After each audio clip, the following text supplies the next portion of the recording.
E aí, pessoas, todo mundo beleza? Espero que vocês estejam bem. E a gente vai continuar nosso bate-papo, que é para complementar a partir daquela história toda lá de cladística e etc. Né? Então, a gente viu lá que, depois que a gente tem uma noção de biologia comparada, a gente vai ter que entender que a zoologia ela é mais do que meramente decorar nome de bichinho, né? Então, antigamente pensava-se que estudar zoologia era só estudar bichinho, né? Do ponto de vista assim da biologia antiga, né? Da biologia naturalística, a zoologia nada mais era do que ficar contemplando o mundo natural e descrevendo o que existia na natureza. Só que de lá para cá, né? Do século XVIII para cá, as coisas foram se tornando mais assim, elas foram tornando a ciência biológica um pouco mais avançada, né? E o acesso que a gente teve a determinadas informações mudou um pouco aquela história, a visão do naturalista, né?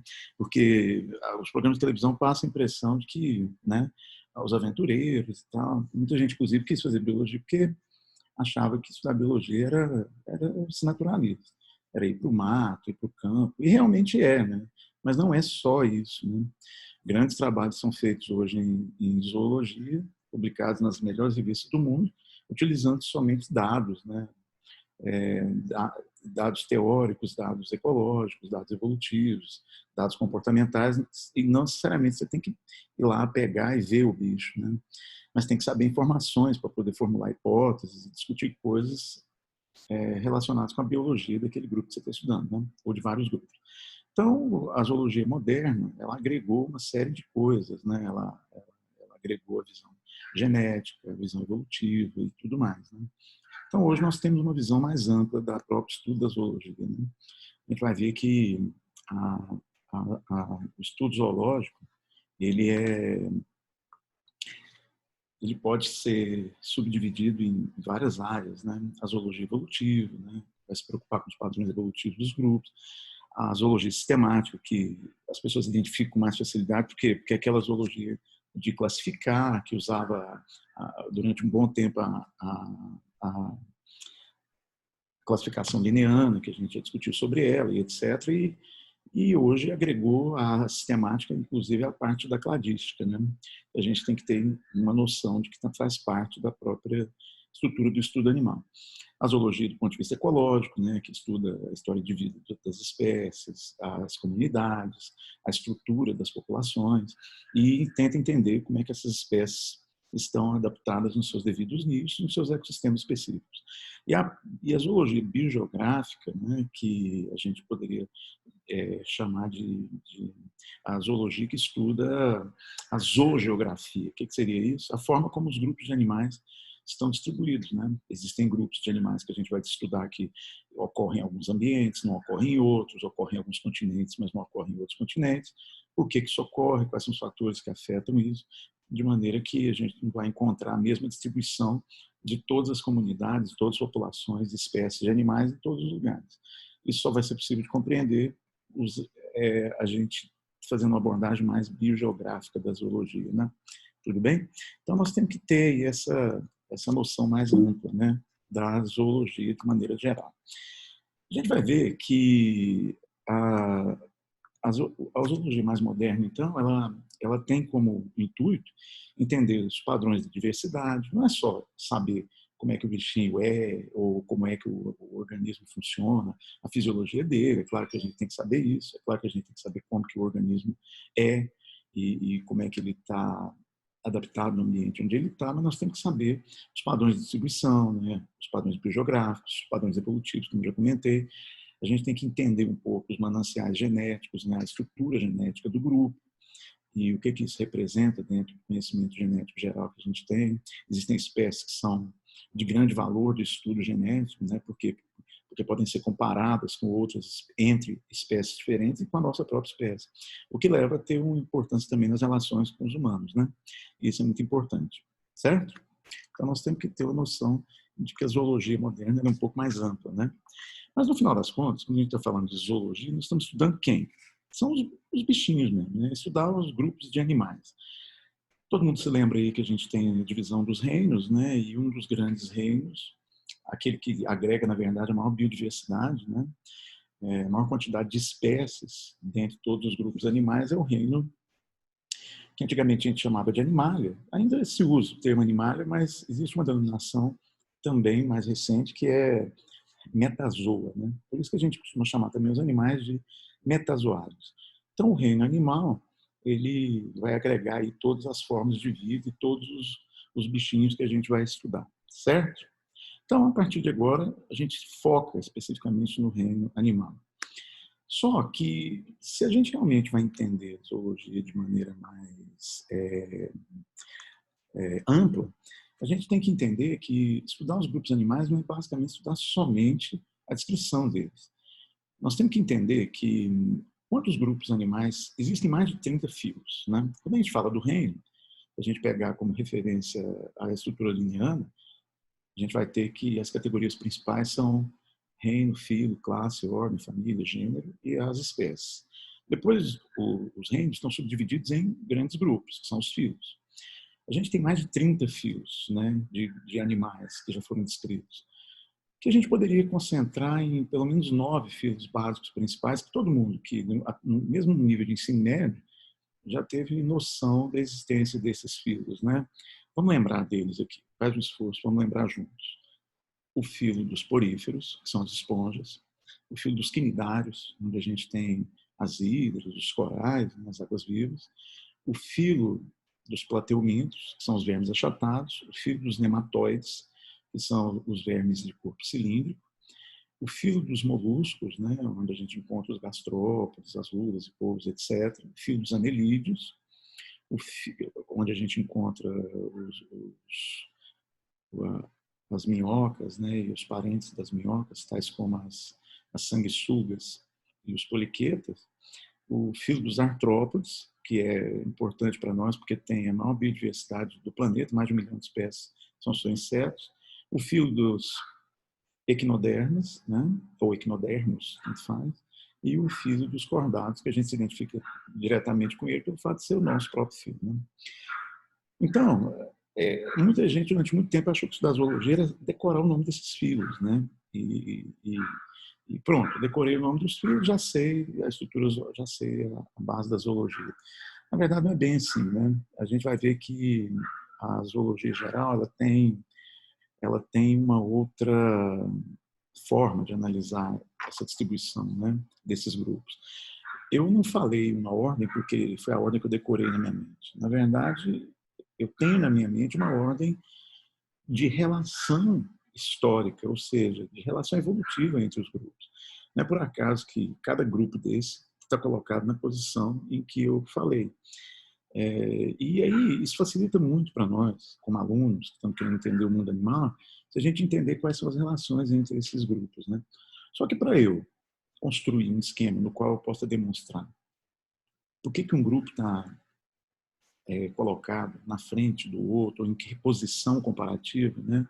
Se a gente for falar de maneira cladística, se a gente fosse construir um cladograma, né, geral para representar os grupos animais, a gente precisaria estabelecer aquilo que é mais plesiomórfico, aquilo que é mais apomórfico, né, aquilo que é mais ou menos derivado.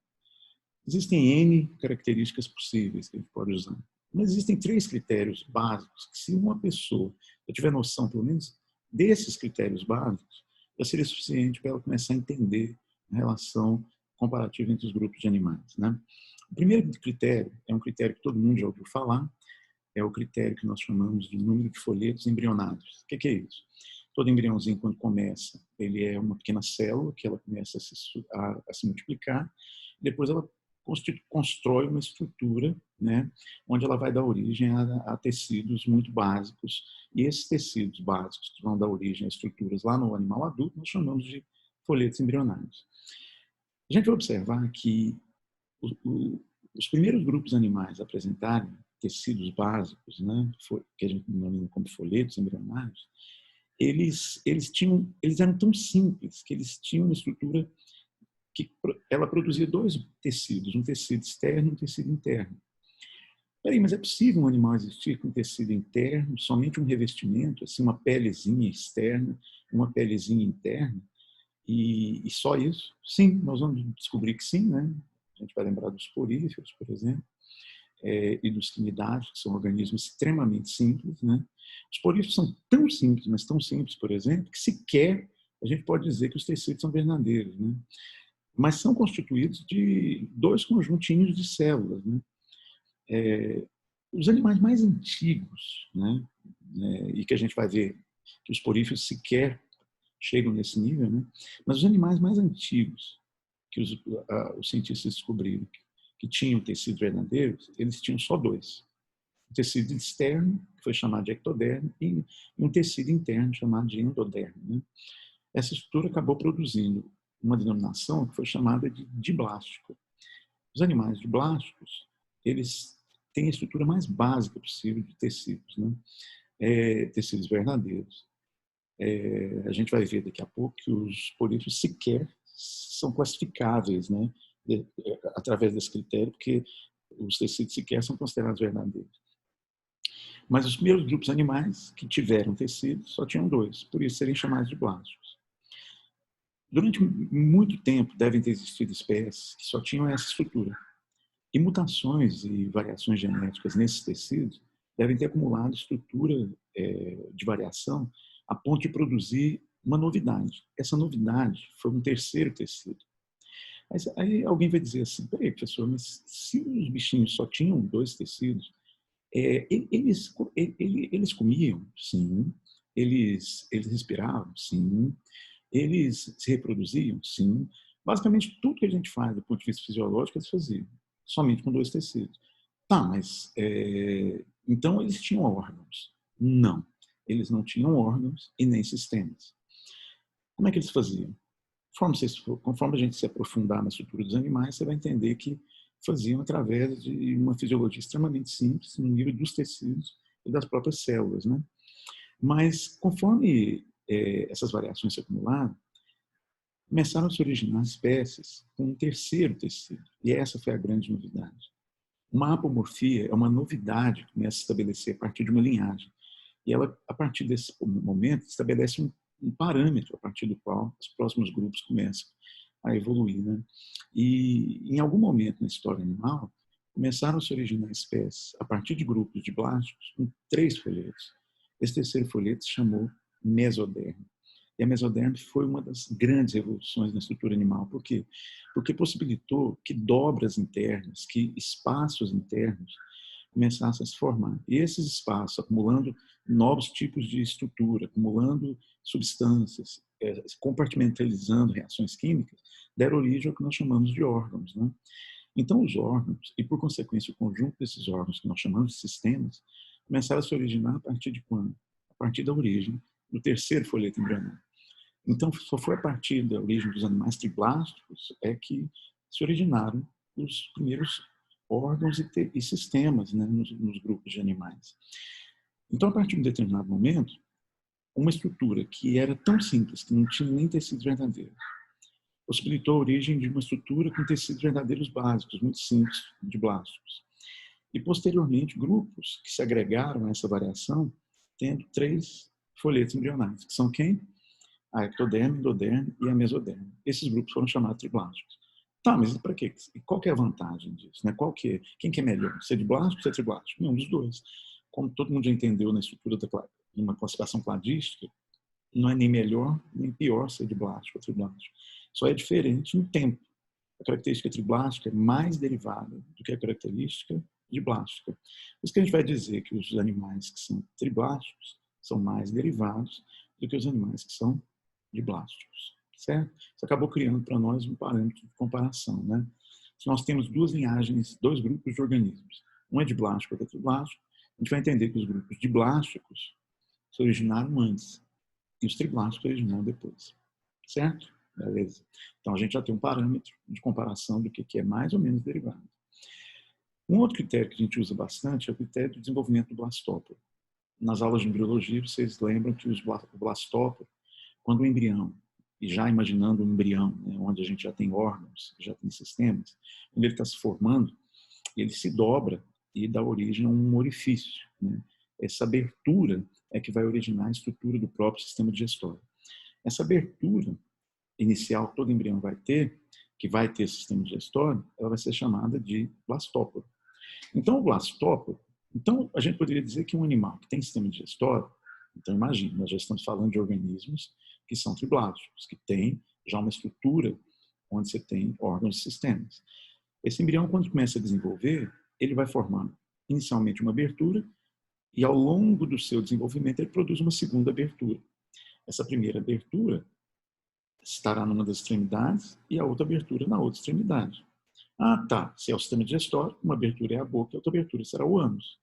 Sim. Então, todo embrião, todo animal que tem o sistema digestório, que tem boca e tem ânus, ele começa a partir de uma dobra que se forma um primeiro orifício, e depois ele se estica produzindo um segundo orifício. Tá. Então, não interessa que animal é. Se ele tem sistema digestório, ele tem boca e tem ânus, ele vai ter os dois orifícios. A pergunta é, os primeiros grupos de animais que apresentaram essa estrutura, esse primeiro orifício, ele era quem? Era a boca ou era o ânus? Os cientistas descobriram que os primeiros animais a apresentarem essa estrutura sempre produziam a boca. Se a boca aparecer primeiro, significa que o corpo se desenvolvia e o segundo orifício sempre seria quem? O ânus. Tá, então isso era um padrão que era o comum quando os grupos de animais começaram a evoluir na Terra. Os cientistas deram um nome a isso. Eles chamaram essa estrutura onde a boca aparece primeiro, sempre se terá os dois. Quem que vai aparecer primeiro? Esse primeiro que se formou sempre será a boca. Não está querendo dizer que só tem boca. Está querendo dizer que aparecerão sempre o animal sempre terá os dois. Só que o primeiro que apareceu é a boca. Quando isso ocorre, a gente diz que o animal é protostômico. Proto significa primeiro. Tomos, boca. Boca, primeiro. Tudo bem, primeiro a boca. E o ânus? Não, o ânus aparece depois. Ele é o segundo orifício. Tudo bem. Durante milhões de anos devem ter existido somente espécies desse tipo, né? Acredita-se que, ao longo das variações, algum tipo de variação genética produziu uma inversão no desenvolvimento, né? Essa inversão produziu o quê? Grupos de animais que desenvolvem os dois orifícios, sempre o primeiro que aparece é o blastóporo, só que, nesse caso, esses grupos que se originaram depois, o orifício que se desenvolve primeiro é sempre o ânus. Ah, então, primeiro produz o ânus, aí o corpo se desenvolve, o segundo orifício é que é a boca. Ou então o corpo do organismo começa a se desenvolver pelo ânus, a partir do ânus. Sim. Como esse padrão invertido, a ele se deu o nome de deuterostomia. Deutero significa depois. Tomos, boca. Boca, depois. Se a boca aparece depois, significa que primeiro quem apareceu foi o ânus. Tá, professor, mas e daí? E para que interesse tem nisso, né? E para que isso serve? Não serve para absolutamente nada. Isso não faz uma diferença do ponto de vista de ser melhor ou de ser pior, né? Só é diferente no tempo, né? Por exemplo, se a gente pegar um mosquito. O mosquito é um animalzinho que ele tem boca e tem ânus, o embrião desenvolve, produz boca e ânus. Mas quem que apareceu primeiro? Primeiro, a boca. Depois o ânus. Então a gente diz que o mosquito faz parte de um grupo protostômico. Tá, se eu pegar, por exemplo, nosso cachorrinho lá de casa. O cachorrinho, ele teve um embrião que desenvolveu o blastóporo dele e ele começou a desenvolver dois orifícios. Só que o primeiro orifício do cachorrinho não foi a boca, foi o ânus. Peraí, mas começou pela boca, pelo ânus primeiro? Sim, depois é que a boca se desenvolve. A gente chama isso de deuterostomia. Agora não faça confusão, não quer dizer que o bicho começou a usar primeiro o ânus, né? Imagine você ficou quanto tempo sendo gestado na barriga de sua mãe? Ficou 9 meses. Foi? Foi. Se eu te perguntasse, durante esses 9 meses, o que você usou primeiro? Sua boca ou seu ânus? Você ia dizer, não sei, alguém poderia dizer a boca, o outro poderia dizer o ânus. Na verdade, não usou nenhum dos dois. Durante os 9 meses que você ficou gestando na barriga de sua mãe como mamífero, você não usou nada. Você usou o cordão umbilical da sua mãe. Então, não interessa o que aparece primeiro, se a boca ou o ânus no embrião. O animal só vai usar o sistema digestório depois que ele nascer, depois que ele sair do ovo, depois que ele sair de dentro do útero da mãe. Então, depois que já está formado. A característica da protostomia e da deuterostomia, ela é uma mera característica embrionária, que tem a ver com a sequência de desenvolvimento do embrião. Tá, e daí? Nada, e daí que quando a gente olha na natureza, se eu tiver dois grupos de organismos, um for protostômio, eu sei que é um grupo mais antigo, que está na natureza há mais tempo do que o grupo deuterostômio. A deuterostomia se originou de forma mais derivada, né? Ela apareceu depois, a partir do estado protostômico, certo? E a outra característica que a gente vai usar bastante é a presença ou ausência de quem? Da estrutura do celoma, não é? O celoma, ele é um dos que os alunos acham mais fácil. Por quê? Porque se não tem celoma, acelomado. Se tem celoma falso, pseudoceloma. Se tem celoma verdadeiro, então é celomado. Tá, mas não adianta nada eu decorar essas três palavras se eu não souber o que eu estou falando, né? O que significa isso. Imagine que os primeiros animais a terem órgãos, imagine como é que era organizado esse corpo, né? Os primeiros animais se originaram na Terra, as primeiras espécies que tinham órgãos. Será que esses órgãos já estavam dentro de um compartimento muito organizado? Ou, na verdade, eles se desenvolviam dentro da massa do corpo dos animais? Os cientistas descobriram que os primeiros animais a apresentarem órgãos, e depois vocês vão estudar isso melhor na embriologia, os órgãos se desenvolviam dentro da massa do corpo. Eles não tinham uma cavidade onde os órgãos se desenvolviam. Tá, e daí? Nada. Eles tinham órgãos internos, só que esses órgãos se desenvolvem junto da massa do corpo. Não tem um espaço. Na hora que o embrião está se desenvolvendo, ele não produz um espaço para que os órgãos se desenvolvam dentro dele. Tá. E daí? Nada. Eles funcionam muito bem. Um exemplo mais clássico disso são os animais plateumintos, a planária, um animalzinho né, é um plateuminto típico, né, de vida livre. A planária é um animalzinho que, se a gente cortar, a gente vai ver que ela tem intestino, mas esse intestino ele está atrelado ao recheio, ao preenchimento do corpo. Não tem uma cavidade. Tudo bem. E daí? Nada. É assim. Tá. Imagine que milhões de anos estão se passando e grupos de animais derivados começam a se originar agora com uma genética um pouquinho diferente. Eles têm o desenvolvimento dos órgãos, só que o corpo forma, antes dos órgãos se formarem, uma cavidade. E os órgãos se desenvolvem dentro dessa cavidade. Essa cavidade ela é preenchida por um líquido. E os órgãos ficam dentro desse líquido. Um dos exemplos clássicos é o que a gente encontra nas lombrigas, nos nematóides. A gente tem o sistema digestório está lá, ligado pelas extremidades, mas dentro de uma cavidade. E daí? Nada. Funciona do mesmo jeito. Muito provavelmente não é o sonho de consumo de uma planária virar uma lombriga porque ela quer ter o órgão dentro de uma cavidade, porque é melhor. Não, os dois funcionam muito bem. As planárias estão na Terra há mais de 550 milhões de anos e funcionam razoavelmente bem. Agora, o que aconteceu é que em um determinado momento da história animal você tinha dois modelos, um modelo sem cavidade e outro modelo com cavidade. Imagine que variações continuaram se acumulando e começaram a se originar grupos de animais que, durante o desenvolvimento, o embrião forma uma cavidade. Lembre-se que os órgãos são produzidos pela mesoderma. Nesse terceiro modelo, imagine que o embrião, ao produzir uma cavidade, essa cavidade é produzida revestida de uma membrana mesodérmica, que não é o próprio órgão, que também é mesodérmica, uma outra membrana. E essa membrana, ao revestir essa cavidade, ela cria um espaço dentro do qual os órgãos ficam acoplados. Então você tem a membrana revestindo uma cavidade. O segundo modelo tem uma cavidade, o órgão desenvolve dentro dela, mas não tem membrana. O terceiro modelo tem a membrana, mas não tem a cavidade. Esse modelo que não tem a membrana e não tem que tem a membrana e tem a cavidade, esse espaço delimitado por essa membrana, que de maneira geral a gente chama de peritônio, esse espaço será chamado de celoma. Então os cientistas observaram o seguinte: esse modelo mais derivado, ele é um modelo com celoma, daí serem chamados celomados. Esse modelo, o segundo modelo intermediário, que é um modelo que já o embrião já desenvolve uma cavidade, só que ela não é revestida pelo peritônio ou por essa membrana mesodérmica, ela é chamada de pseudocelomado. Por quê? Porque isso equivale a um pseudoceloma, já que não tem o revestimento. E os animais muito antigos, que têm o desenvolvimento do corpo e os órgãos sem estar dentro de uma cavidade, são chamados de acelomados. Isso serviu para quê, na prática? Em que é melhor ser acelomado, pseudocelomado, pseudocelomado? Em nada.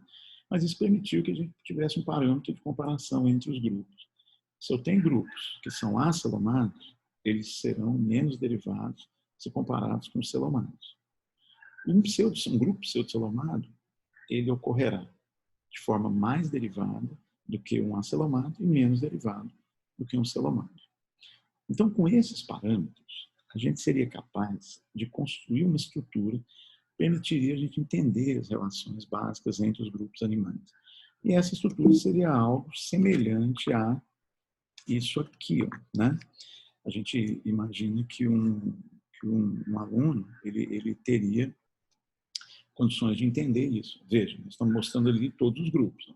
Os poríferos, quimidários, proteomídeos, nematóides, moluscos, anelídeos, artrópodes, os equinodermos, as estrelas do mar, e os cordados, onde você tem os vertebrados. Então, um aluno deveria ter condições não só de entender o que um animal tem, a fisiologia dele, a descrição da estrutura animal, mas entender como é que os grupos de animais estão relacionados. Né? Professor, mas como é que eu vou entender isso? Né? O que eu vou fazer para entender esse negócio? É lógico, com esses parâmetros, então, só de olhar aqui, né, para alguns alunos vai parecer complicado, porque a priori né, professor, é muito mais fácil decorar aquela descrição dos números dos bichinhos e ver aquela listinha de bichinhos, né? Para alguns pode parecer, mas daqui a pouco você vai perceber que quando você raciocina com lógica, uma lógica evolutiva, fica muito mais fácil você entender as relações entre eles, né? Então, para a gente conseguir olhar para isso aqui e não parecer alienígena, não troço, isso aí dificultou minha vida. Estava melhor quando eu só decorava a listinha de bichinhos, né? Vamos entender. Imagine que a gente fosse construir juntos um esquema semelhante a esse. Né? O que nós teríamos? Né? Nós iríamos ter o seguinte. Então, imagine que nós fôssemos construir um cladograma básico geral dos grupos de animais ou de metazoários. Então, o que nós vamos fazer na prática é entender por que esses grupos aqui, ó, esses fios, eles são... por que não é muito mais fácil? Eu decoro essa lista aqui e pronto, está tudo bem. Né? Mas se eu quiser entender por que eu não posso colocar quinidários no número 3? Por que eu não posso pegar artrópodes, por exemplo, e colocar no número 2? Por que eu não posso inverter tudo isso? Ou então, por que quando eu penso em zoologia, eu sempre começo estudando por grupos de organismos que são mais simples? Porque, senão, eu poderia começar a estudar a zoologia de qualquer ponto. Não ia fazer a menor diferença. Né? Mas por que parece que tem lógica na nossa mente uma certa ordem para estudar os grupos?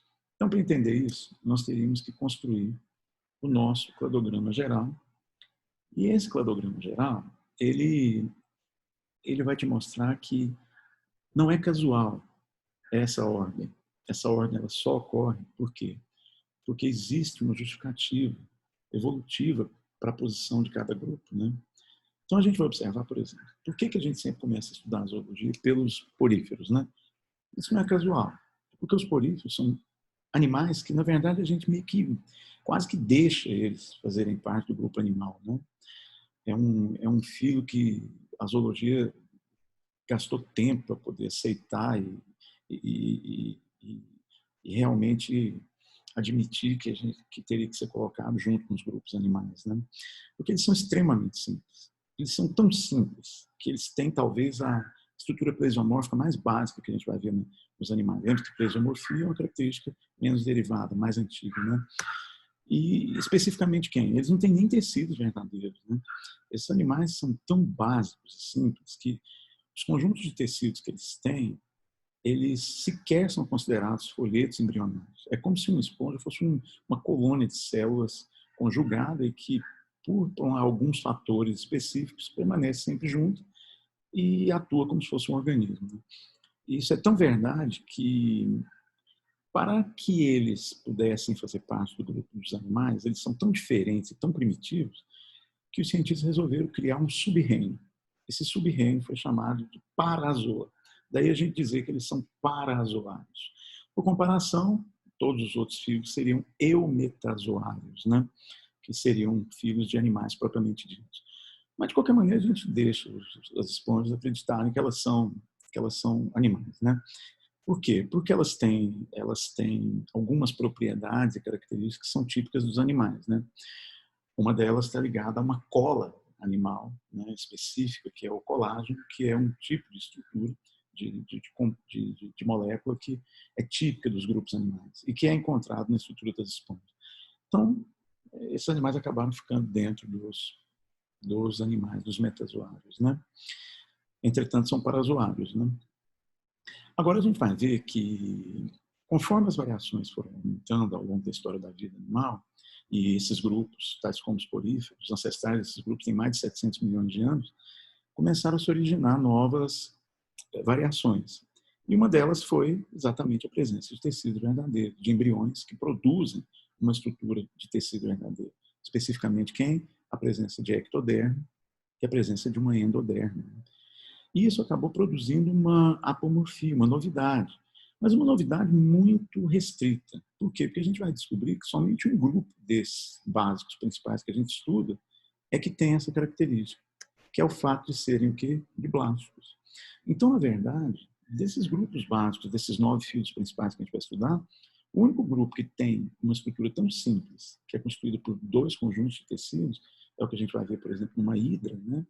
É a estrutura dos animais, que são chamados de quinidários, né? Depois, conforme uma pessoa se aprofunda no estudo de zoologia, ela vai descobrir que os quinidários são tão simples que eles não têm órgãos e nem sistemas. Eles respiram, eles comem, eles reproduzem, mas tudo com base em que na estrutura, na fisiologia de funcionamento, no nível tecidual. Eles não têm órgão e nem sistemas. Por isso que a gente não pode dizer que poríferos e quinidários têm sistema digestório, sistema excretor. É muito comum a gente ouvir, né, pessoas dizerem isso, e até em textos mais antigos escreverem essas coisas, né, de sistema digestório das esponjas, sistema digestório dos... dizer que uma esponja digere não quer dizer que ela tem sistema digestório, quer dizer que ela tem um mecanismo de digestão, que é intracelular. Dizer que uma hidra, né, que uma água viva digere, não quer dizer que ela tem sistema digestório. Significa que ela tem um mecanismo de digestão. Ela tem uma cavidade que permite que a digestão ocorra. Então, tem que tomar um certo cuidado com isso, né? Por quê?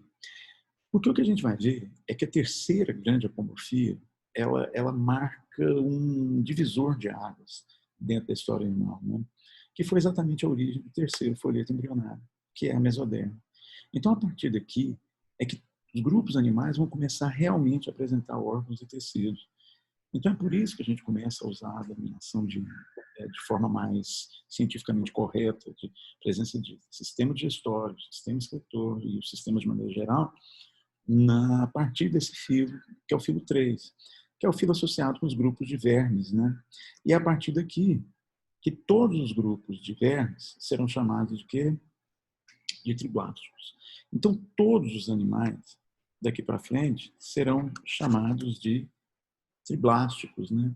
E por que eles serão triblásticos? Porque eles vão apresentar 3 folhetos embrionários, né? Esses 3 folhetos embrionários, eles vão representar uma novidade na história animal, né? A gente vai ver que dos plateumintos para frente, todos os filhos vão apresentar órgãos e sistemas, né? E todos eles vão apresentar na sua estrutura a estrutura triblástica, certo? Agora, dizer que tem órgão não significa necessariamente que esses órgãos estão dentro de compartimentos. E aí que a gente começa a pensar um pouco naquele outro critério, que é qual é a presença do celoma. Então, dizer que um animal é triplástico não significa necessariamente que ele tem órgão numa cavidade.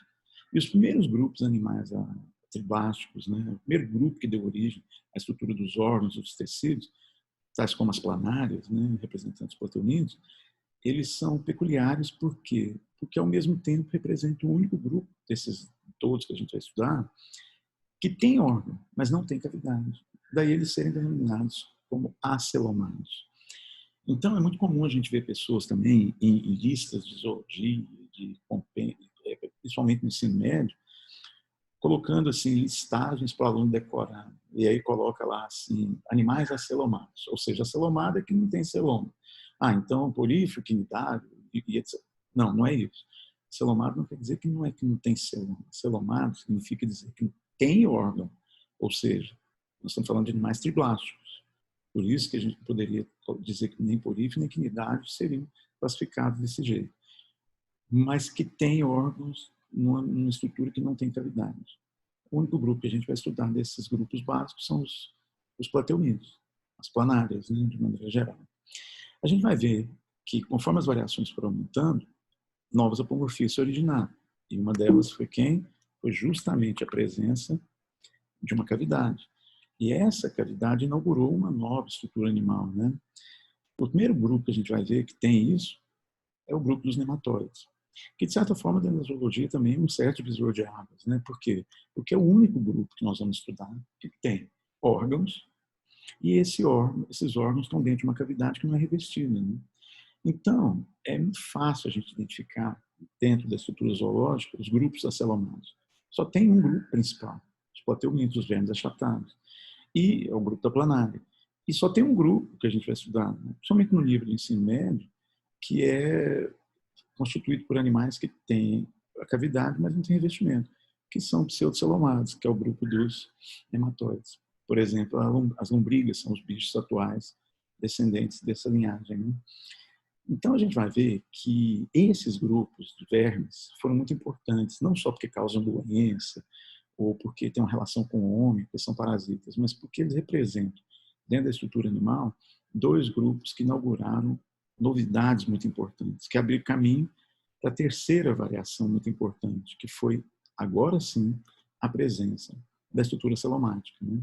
Então, a partir desses grupos com cavidade, começaram a se originar os grupos com cavidade revestida. E o primeiro grupo a apresentar cavidade revestida é o grupo dos animais moluscos. Né? Na verdade, os moluscos e anelídeos são muito próximos. Né? Do ponto de vista da origem evolutiva, existe uma certa relação, uma certa convergência quanto à produção do celoma. Né? Mas existe uma diferença. Os moluscos, que a gente vai lembrar dos caramujos, das lulas, dos polvos, etc., eles apresentam no seu embrião já a formação de cavidades onde você tem desenvolvimento de órgãos. Mas eles têm a estrutura do corpo contínua. Eles não têm a estrutura do corpo subdividida, ou seja, metamerizada. Por isso que a presença, né, da metameria, ou seja, da segmentação do corpo, acaba colocando os anelídeos como grupos mais derivados que os moluscos. Né? Por isso que de moluscos para frente, ou seja, do filo 5, né, na nossa classificação tradicional para frente, todos os grupos serão celomados. O que a gente observa que é interessante, né? Se são 9 filos básicos, a maioria deles são celomados. O que faz a gente pensar que ser celomado é melhor ou pior. Não é. Na verdade, foi uma variação mais recente se comparada com os grupos anteriores. Mas não dá para dizer que os plateumites são piores do que uma planária é pior do que um caramujo, porque ela não tem celoma, né? Não tem, ou é pior que uma minhoca, porque não tem celoma. Na verdade, ambos estão muito bem adaptados. Lembre-se que, do ponto de vista cladístico, todos os grupos que chegaram até os dias atuais, eles evoluíram, eles passaram pelo mecanismo seletivo. A diferença é que eles apresentam características mais ou menos derivadas, mais apomórficas ou plesiomórficas. Então, o primeiro grupo que inaugurou a estrutura celomática são os moluscos. E os anelídeos representam um grupo que continua a estrutura celomática, mas com uma estrutura, uma novidade na formação da estrutura do corpo, né? Que é a segmentação, ou seja, a metamerização. A metamerização das minhocas, né, por exemplo, são os representantes modernos de linhagens muito antigas de animais onde a estrutura do corpo forma separação de partes, né, que nós chamamos de metâmeros. E isso possibilitou uma variabilidade maior nas formas na estrutura de locomoção, maior possibilidade de mutações ocorrerem em áreas diferentes do corpo, produzindo características novas. Isso tudo aumentou a própria variabilidade genética dos grupos. Né? A gente vai ver que o filo 7, né? Mas não tem uma bolinha lá, cadê a apomorfia ali? Não, é porque nós estamos usando esses 3 critérios básicos. Para esses 3 critérios básicos, o filo 7, que é o filo dos artrópodes, ele é um filo que mantém a estrutura. Eles são fibroblastos, são celomados, assim como todos os outros, inclusive dos animais metamerizados, são os que têm a maior biodiversidade. Né? Quando a gente olha a estrutura de um artrópode, aliás, o nome artrópoda, né, ou patas articuladas, que representa que eles têm toda a estrutura do corpo articulada, é uma demonstração direta da metabolização desses animais. Né? Então, a gente vai ver que os artrópodes, eles continuaram essa história. Né?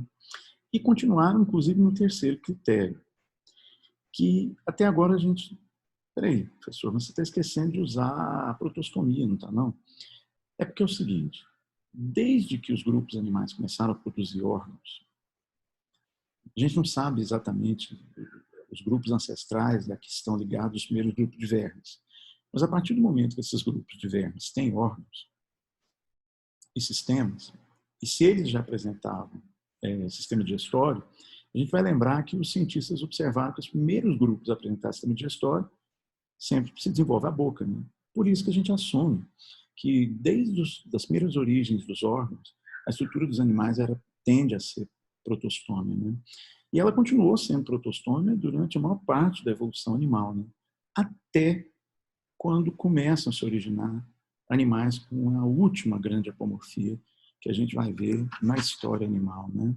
Que é que é a presença de uma estrutura nova, que essa estrutura, ela deixa eu ver se eu consigo atrapalhar menos aqui, que essa estrutura nova, ela possibilitou uma aqui eu acho que atrapalha menos, isso. Essa estrutura nova, ela possibilitou não é que ela possibilitou, mas ela representou uma outra variação na forma de desenvolvimento dos animais, né? E é a última grande apomorfia que a gente vai estudar aqui nesse nível, né? Que foi a deuterostomia, ou seja, os embriões, quando começam a desenvolver, começa primeiro a desenvolver o ânus e depois a boca, né? Deutero, boca depois, o ânus primeiro. Então a gente vai ver que a maior parte dos animais, de plateumintos para frente, né? Apesar de ainda existir uma certa discussão nisso, existem pessoas, inclusive no ensino médio, que para não se enrolarem muito, gostam de pegar, por exemplo, de moluscos para frente, para poder denominar como protostômios. Né? Por quê? Porque cria menos complicação. Né? Partamos do pressuposto que nós estamos falando de animais celomados. Se a gente pegar dos celomados para frente, né, a gente vai observar que nós temos uma estrutura sempre primitiva protostômia. Né? Se a gente estender um pouco mais o raciocínio evolutivo para trás, não interessa muito. O que importa é que todos, desde que se origina a estrutura do sistema digestório, se é que aparece uma estrutura digestória, ela sempre começa pela boca primeiro. Né? E a deuterostomia vai aparecer como uma segunda característica depois, uma característica mais derivada. Né? Então, a gente vai ver que no mundo atual, né, de todos desses 9 filos que a gente vê e que convivem no mundo atual, só tem 2 grupos que são deuterostômicos. Os equinodermos, né, as estrelas do mar, os ouriços, etc., e os cordados. Né? Por isso que o estudo dos vertebrados está diretamente associado com quem? Com entender como é que os cordados estão conectados aos outros grupos animais. Né? Então, por exemplo, alguém quando vai começar a estudar vertebrados, pensa assim, tá, existem os invertebrados e vertebrados, como se, na verdade, vertebrados e invertebrados fossem coisas independentes, isoladas, mais ou menos do jeito que a estrutura linneana criou. Né? Surgiram os animais, invertebrados e vertebrados. Na verdade, não é bem assim, né? A zoologia moderna tende, inclusive, a querer quebrar um pouco isso. É provável que no futuro a gente, né, se a gente adotar uma postura puramente cladística, a gente não vai nem usar isso mais. Zoologia de vertebrados e invertebrados. A gente vai passar a usar uma zoologia geral, onde você tem grupos, né,